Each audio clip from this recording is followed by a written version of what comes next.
We have the greatest testing program in the world. We've developed it over a period of time. Called fake news. We have one of the lowest mortality rates. Called fake news.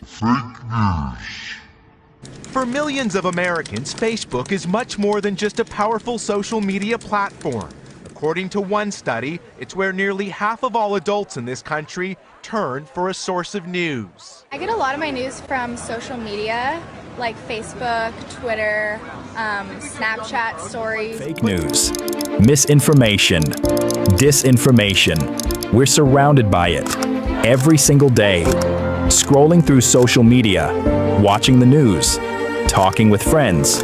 But here's the question: why do we believe fake news? And more importantly, what can we do to protect ourselves? One of the most powerful traps we fall into is confirmation bias. It's our natural tendency to seek out information that supports what we already believe and ignore anything that challenges us. Think about it. Have you ever clicked a headline because it confirmed your opinion, or shared a story without checking, simply because it felt right? That's confirmation bias. It creates echo chambers, bubbles where misinformation can spread and thrive. But logic isn't the only reason we fall for fake news. Emotions play a huge role. Fear, anger, outrage.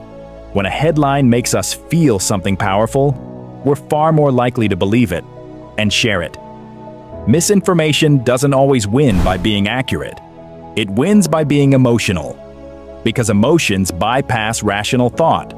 And once the story spreads, the truth struggles to catch up.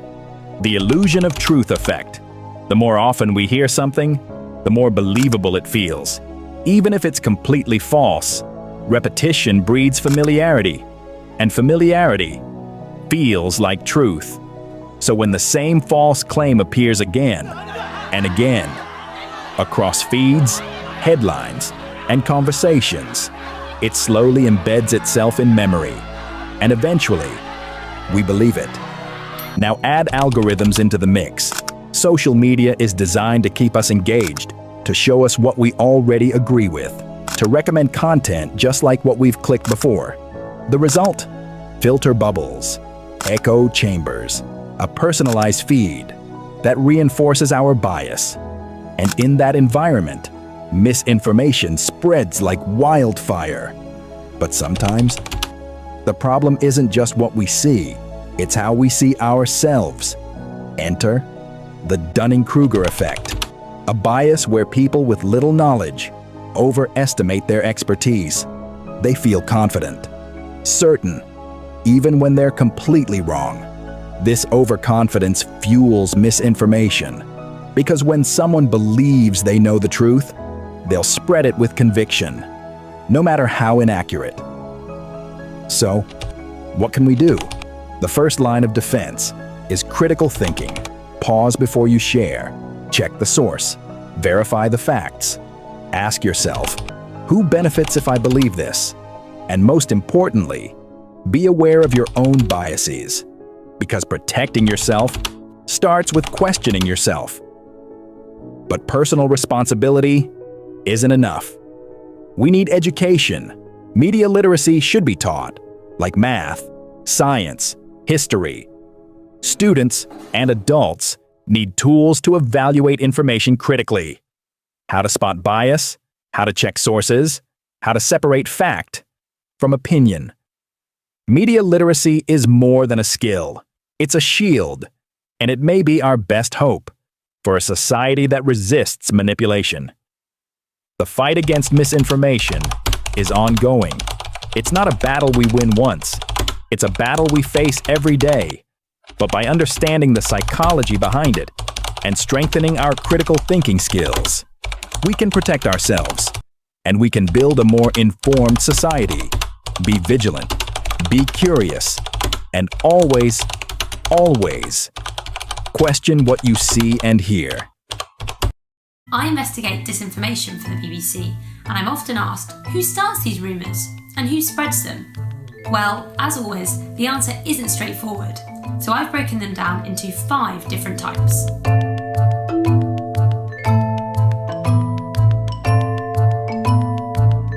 1. The Joker. Lots of people have been sharing funny posts and memes online, and some of them are pretty good, but others go too far and people actually believe that they're true. 2. The Scammer. This lot are looking to make money from the pandemic.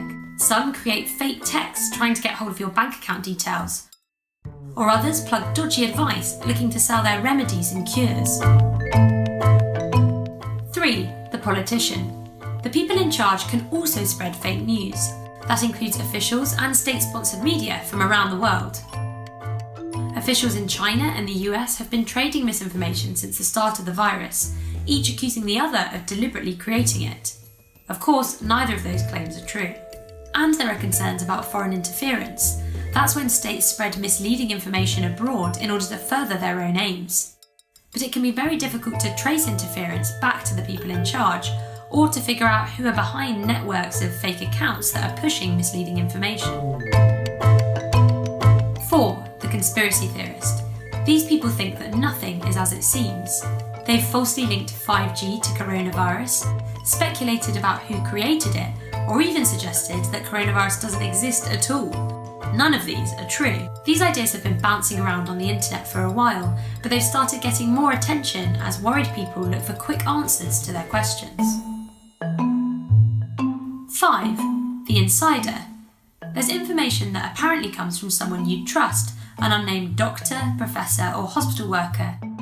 But it turns out they don't exist, or if they do, it seems to be a game of Chinese whispers gone wrong. And this misinformation goes viral because it's shared, often by a relative in your WhatsApp group who passes it on just in case, or by a celebrity who amplifies it to their thousands of followers.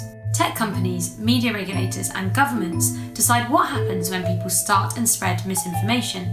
But ultimately, we're all responsible for stopping its spread. And think before you share.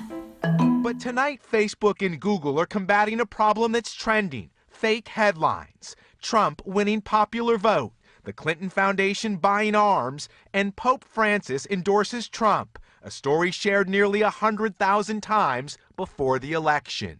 Misinformation from many sources certainly had an impact on this election, and you can look at that at all kinds of levels. Facebook CEO Mark Zuckerberg rejected the notion fake headlines altered the election. To pull the plug on false news, Facebook and Google now say they will bar fake news websites from using their system to sell ads, removing a financial incentive without censoring free speech. They are essentially facilitating the sharing of news globally amongst a massive, massive population. We need to raise the bar. Tonight, the internet is still the Wild West. The best advice may be the oldest. Don't believe everything you read. Low energy gel only gets this one line. Fake news, fake news.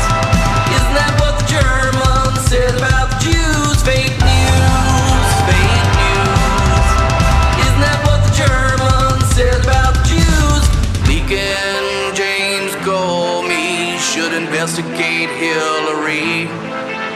I don't understand why everyone's coming after me. What about her email in that Fusion 5 scam? What about the uranium she sold to Vietnam? Lion Teddy Cruz was in Dilly Square that day. It wasn't Lee Harvey Oswald that pulled the trigger on JFK. We should all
gotta get out of here.